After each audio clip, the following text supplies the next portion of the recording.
Morning everyone, it's Transport. Here to talk about Ilford Transport. Now you're probably wondering, Transport of all places, why Ilford? Well, that's because of the brand new Superloop route, SL2. Oh yeah, and I also recorded some footage from a trip I took there during some point in August 2023. So I decided to do my first comm vid. That isn't the channel update vid, on this wonderful area. Now let's begin with the old tram services.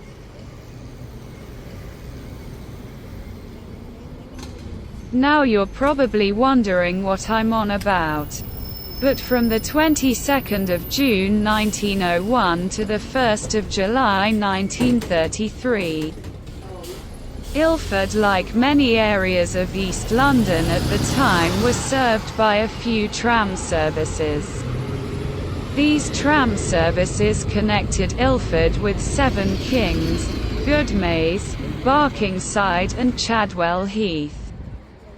On the 12th of April 1905, the services that served Ilford Hill were then taken over by Ilford Urban District Council Tramways from the East Ham Corporation Tramways, which both went defunct in 1933 with the existing Ilford tram services.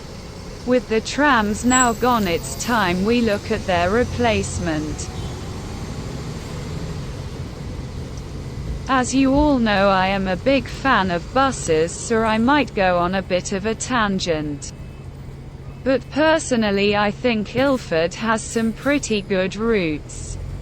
Like the 1, 2, 3, 25, 4, 2, 5, W19, 1, 2, 8, SL2 and 1, 4, 7. Oh, and 86 is also there too. If I'm going to be honest though, the 1, 2, 8 is my favorite, at least when it comes to its old allocation.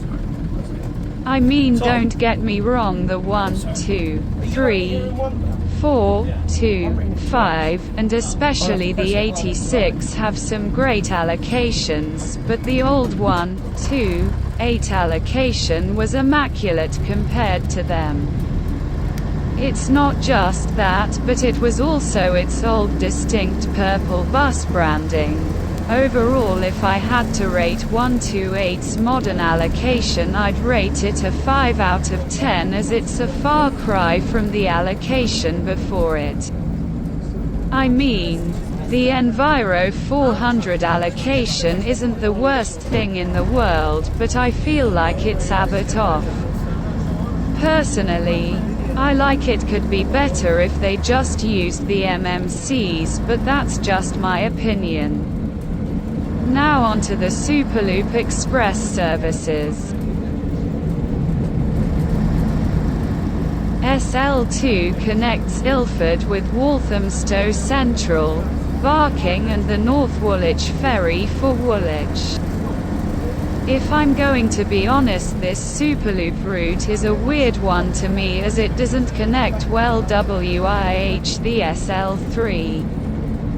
In fact, when I was trying to do every Superloop route, excluding SL6 and SL8, I had to use the ferry, then walk to a bus stop, then get a bus that I'm pretty sure takes like 10 to 20 minutes to Thamesmead. Then walk to where it starts. I mean, really calling the Superloop a loop feels like it's kind of pushing it, but I'll get more in depth with my feeling on this route when time comes. But if I was to rate it out of 10, it would be a 7. Anyways, it's time to get back on track with the trains. Not gonna lie, Ilford's train links are pretty good. They have the Elizabeth line now, which runs services to Paddington and Heathrow Terminal 5 in the west, and Gidea Park and Shenfield in the east. However, it's only a short bus ride to Gants Hill Station for the Central Line. If I'm going to be honest, when it comes to the train allocations, they've got them pretty good with the 1992 stock and Class 345 for the Elizabeth Line and Central Line respectively. Now, the Elizabeth Line used to be called TfL Rail and used the magnificent Class 315s.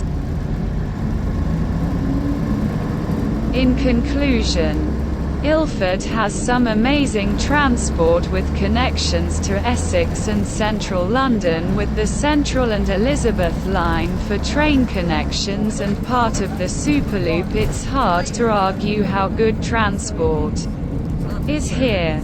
If I had to rate it, I would give it a 10 out of 10. Hope y'all have a good day. See ya.